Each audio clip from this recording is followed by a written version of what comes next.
女人开车时无意中发现车的前备箱似乎有异常的响动，于是她不顾闺蜜的劝阻，执意下车查看。可当她刚刚打开前备箱，里面就突然冲出一名黑衣人，好在闺蜜反应迅速，这才让程丽君逃过一劫。然而正当闺蜜跟歹徒拼命搏斗时，程丽君却直接一脚油门溜之大吉，很快闺蜜就惨死在了血泊中。而男人正是警方一直在追捕的变态杀人犯，他每次杀人前都要给受害者送去一个假尸，这次更是挑衅般的将程丽君的假尸丢在了护城河边。可警方三番五次的联系程丽君，希望她能配合警方的保护时，都被她以各种理由言辞拒绝。无奈之下，法医江依然只能以朋友的名义前去当说客，结果却遭到了对方各种嘲讽。你们警方3天2头的跟我打电话说要保护我，其实我这里有几十个特种兵下来的保镖，而且我到处都安了国际一流的安保系统，我一点都不担心会出什么问题。然而他的话音刚落，整栋大厦的灯就瞬间全部熄灭，凶手也是在这一刻躲进了前备箱里。与此同时，警队这边也终于锁定了嫌疑人的手机信号，于是陆队立马带人前去抓捕，很快就锁定了一辆红色货车。可当陆队亮出警官证希望对方停车时，没想到货车司机却突然猛打方向盘，好在陆队眼疾手快，这才躲过一劫。但司机的这番操作也让陆队认定他就是在逃的杀人犯，于是他立马改变策略，将2辆警车并排之后保持匀速前进，让女警直接从后排窗户跳到自己车上，接着一把拉躺靠椅，2人1秒内完成位置交换，最后再让女警驾驶汽车紧跟在货车后面，而他自己则钻出车外。等他来到车顶站稳脚跟后，女警一脚油门直接冲到货车底下，陆队抓住机会成功跳到了货车上。可当司机发现后，立马猛打方向盘，试图将陆队甩出去。好在陆队是特种兵出身，在掉下去的瞬间成功抓住了车上的栏杆。女警见状立马加速来到货车前，想要以这种方式将其逼停，可司机根本不管不顾，还在一个劲的猛打方向盘。此时的陆队也已经成功来到了副驾驶的窗外，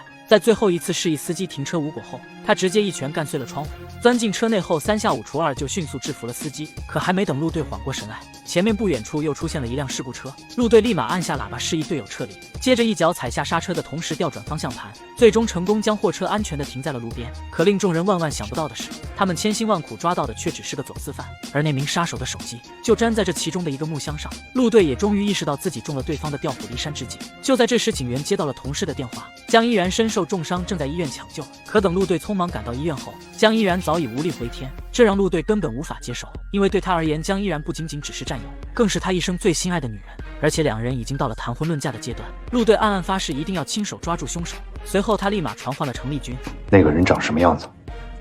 当时那段路特别黑，我看不清楚。令人无语的是，此刻的程丽君根本没有丝毫的内疚，只是轻描淡写地复述着案发过程，仿佛她只是一名没有任何关联的目击者。好在当时有个司机路过那里，成功吓跑了凶手后，他立马上前查看，但当时的江依然已经倒地不起，他用尽全身力气吐出了最后2个字：阿水。可等警方查看行车记录仪时，发现光线太暗，根本看不清凶手的样子。于是陆队立马赶到案发现场查看，结果恰巧赶上了下雨天，根本提取不到任何有用的线索，现场只留下了一些模糊的脚印。随后陆队跟着脚印一路来到了护城河边，这让陆队很是纳闷，为什么凶手每次都会从水路离开，但现场又找不到任何潜水设备的痕迹。回去后，众人对案件进行了讨论。上次追踪凶手时，他曾经出现在中心线商业街，而且当时他的行动轨迹都巧妙避开了所有监控，说明他对这个地方非常熟悉。他为什么选择中心线上去呢？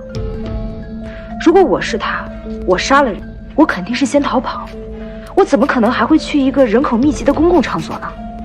所以啊，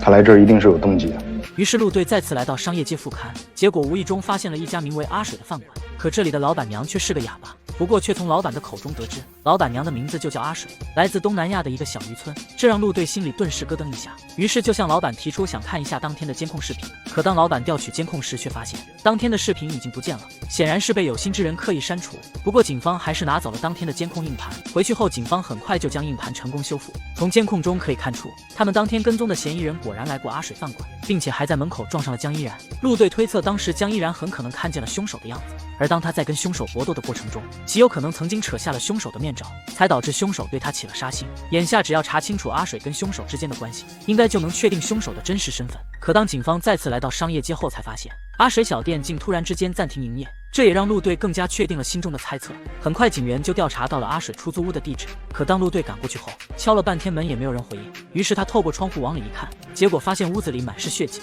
陆队立马一脚踹开了房门，而映入眼帘的却是阿水老公的尸体。随后陆队立马展开勘查，在地上放着一把匕首，应该就是凶器，而床头还放着一个刚刚使用过的消音器，甚至连一旁的衣服上还残留着爱情的酸臭味。最后根据死者的伤口推断，这个凶手的作案手法简单粗暴，根本没有任何技巧可言。凶手很有可能就是已经失踪的阿水。随后经过技术科的检测，发现李茂身上残留的毛发以及凶器上的指纹全都属于阿水，这也验证了陆队的猜测。看来这个阿水跟水鬼肯定是一伙的。为了尽快破案，陆队重新翻看了女主播的违法直播，结果却无意间发现直播对象竟然就是阿水，而且从视频中可以看出阿水在湖边的表情非常兴奋。此外，陆队从湖面的水波断定河里肯定还有一个人，于是立马传唤了助理小夏。从对方的口中得知，阿水每周3都会去霓虹河畔潜水，但真实目的却是跟水下的情人偷欢。于是两人每周3都会在河边蹲守。可水下的那人到底是谁，他们并没有看到。至于消息的来源，他这个小助理就更不知情了。陆队来到现场后发现这里只有一趟公交车，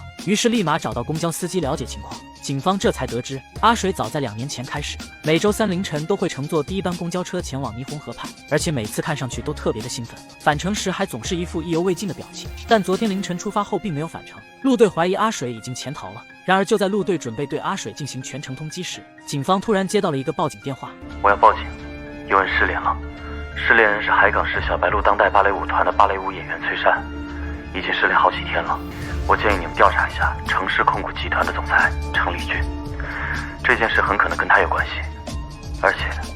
也可能跟最近护城河上出现的浮尸案有关。可程立军不是水鬼的第2个目标吗？虽然警方也很重视这条线索，但由于程立军是当地有名的企业家，在没有实质性证据之前，警方也不好直接审问。于是陆队决定先从崔善开始查起，随后就带人来到小白鹿芭蕾舞团。从团长的口中得知，他发现崔善失踪后也曾经上门拜访过，但对方并没有开门。不过他给崔善打电话时，听到屋里曾经传出过手机铃声，他当时还以为崔善是想休息几天，所以就并没有在意。随后几人重新来到崔善家，可当房东打开房门走进屋里勘察时，却并没有发现团长口中的手机，反倒是地上有几道明显的划痕。陆队猜测崔善可能在房间里跟凶手搏斗过，于是他立马调取了整栋大楼的监控，结果却发现崔善失踪当天的监控正好被破坏，直到第2天早上才修好。这跟女主播被害时的手法一模一样，陆队不得不为崔善的处境开始担忧。可崔善为什么没有收到硅胶假人？然而就在陆队疑惑时，警队那边成功找到了报案人所用的电话亭，但由于当时的光线实在太暗，监控视频中根本无法看清楚对方的样貌。不过陆队却在视频中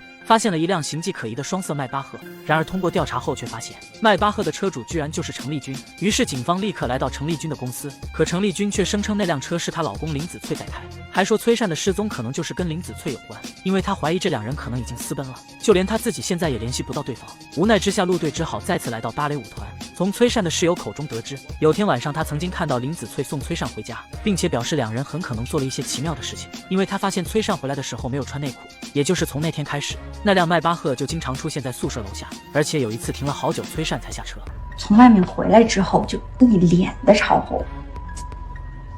反正我不说你应该也懂啊。我就是想说，这可是团里宿舍楼底下，这姐们可真牛。后来林子翠索性就给崔善单独租了间公寓，但这天底下就没有不透风的墙。据说有一次在车里玩游戏时被人给偷拍了，并且还传到了网上，好在被程立军知道后压了下来。但在这之后，崔善的状态就一直很不好，总是一个人坐在那里发呆，就好像得了自闭症一样。回去的路上，陆队表示崔善绝不可能跟林子翠私奔，否则他根本不需要报警。可程立军虽然有报复崔善的嫌疑，但几次接触下来，可以明显的感觉到程立军是一个把权势跟金钱看得很重的人，应该不会为了一个男人去报复另一个人。于是他们决定从崔善的社会关系进行排查。然而调出资料后却发现，崔善虽然毕业后就一直待在本市工作，可身边居然没有一个亲朋好友，甚至就连远在老家的父亲也早在16年前因车祸去世，母亲也在这之后因过失杀人被判入狱。简单点说就是查无可查。无奈之下，他们只能将希望寄托在林子翠身上。随后经过几天几夜的排查，警方终于在崔善的老家找到了林子翠。可奇怪的是，对方虽然开着上百万的豪车，结果却在路边摊嗦粉，甚至还住在30块1晚的小旅店内。可当陆队准备展开抓捕时，却不慎被林子翠的保镖发现。刚刚对面马路停了一辆车，下了3个人，2男1女，其中有个老家伙，我觉得很可疑。于是林子翠悄悄躲到了楼梯间，但此时的陆队已经来到楼上，堵住了他的逃跑路线。保镖从门缝里看见陆队正在往林子翠的方向移动，于是故意扭动门锁制造声响。听到动静后，陆队马上回头就准备撞门，林子翠抓住机会立马逃跑，而他的保镖也趁机从窗户逃脱。不过老刑警早就埋伏在了这里，2人都没有废话，直接开打。可谁知没几招，老刑警就被打倒在地。就在他命悬一线时，女警及时赶到，给了保镖一闷棍。可2人都不是保镖的对手，直到陆队赶到后，3下5除2就将保镖成功制服。而这个小县城只有一条主干道，所以陆队很轻松就堵住了逃跑的林子翠。为什么要跑？我怕你们是要来杀我的人。有人要杀你，谁？程立军。随后，陆队根据林子翠提供的线索，调查了一直暗中跟踪他的黑色轿车。结果惊奇的发现，不仅仅是林子翠，甚至连程立军跟陆队都曾被对方跟踪过。陆队怀疑这个人极有可能就是水鬼，于是立刻下令密切监视这辆黑车。与此同时，去宾馆寻找纸条的同事发现，房间早就被保洁阿姨打扫过。不过幸运的是，两人还是在垃圾桶里找到了那张纸条。根据定位发现，纸条上的号码来自一个酒吧的座机，于是立马让林子翠拨通了那个电话。可对方始终不肯提及崔善的消息，只是让林子翠单独前往酒吧见面。于是陆队在纸上写下了一句话，希望他能从对方嘴里套出一些信息。可结果林子翠因为紧张过度，接连出错。他叫什么名字？你去了以后找谁？不是，你叫什么名字？你去了以后找谁？我去了以后找谁？不过好在对方并没有起疑，两人最终约定10点整在酒吧见面。于是当晚陆队亲自带队，对酒吧各个出入口都做了严密的部署，甚至还监听了酒吧内所有的音频信号。而陆队自己则跟女警扮成顾客走进酒吧，刚坐下就开始审视周围的人群。整个酒吧一共只有7张桌子，除了林子翠以及警方的人以外，一共只有11名顾客，其中有2对是情侣，剩下的包括服务员在内都是女性。可刚才电话那头明明是个男的。然而就在陆队疑惑的时候，酒吧内的灯光突然全部熄灭。陆队刚刚准备起身查看，结果酒吧老板余生就慢慢从后台走了出来。只见他径直来到钢琴前，为众人弹奏了一首曲子。而此时所有人的目光都聚焦到了他的身上，因为他的曲子仿佛有一种魔力一般，可以让人瞬间想起自己的初恋。但他演出结束后却并没有说话，而是独自来到小院买醉。此时离约定的时间早已超过了半小时，可对方却始终没有出现。不过陆队的心中早已有了答案，于是他直接来到小院找到余生。字条是不是你留的？什么？我是海港市刑警队的，我需要你配合我们一下调查。不好意思，我根本不知道你在说什么。你要是不想在这儿聊的话，我可以请你回我们刑警队。余生知道根本瞒不住，于是就坦白了一切。那张纸条的确是他留下的，不过要找林子翠的却是另有其人，但具体是谁就连他自己也不知道。原来就在2个月前的一个晚上，他在小院中发现了一个大木箱，打开一看才发现里面竟是一个假人，而且里面还放着一封信，信上说他自己叫刺猬，还让余生将他放到一个阴凉的房间里，并且不许向任何人提起此事。刚开始他还以为是恶作剧，于是就打算报警。不准报警！突如其来的声音差点把他吓了个半死，可他还惊魂未定，一把刀就已经架在了他的脖子上。按我说的做，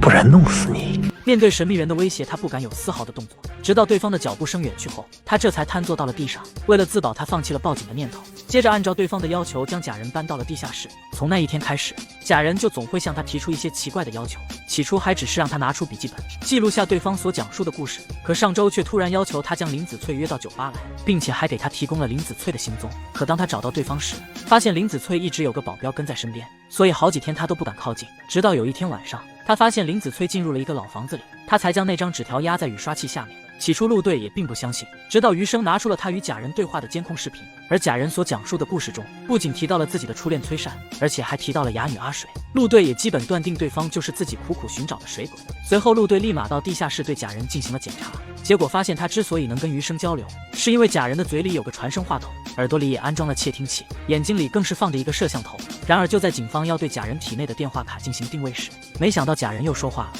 余生，过来。听到假人再次呼喊自己的名字，余生顿时被吓得后背发凉，生怕自己说错一句话，对方就会做出更加出格的事情。可陆队却坚持要他过去，殊不知假人早就知道了一切。你真是好样的！你不但把林子翠给搞来了，还搞来了一堆警察。余生的命，我要定了，谁也留不住。我说的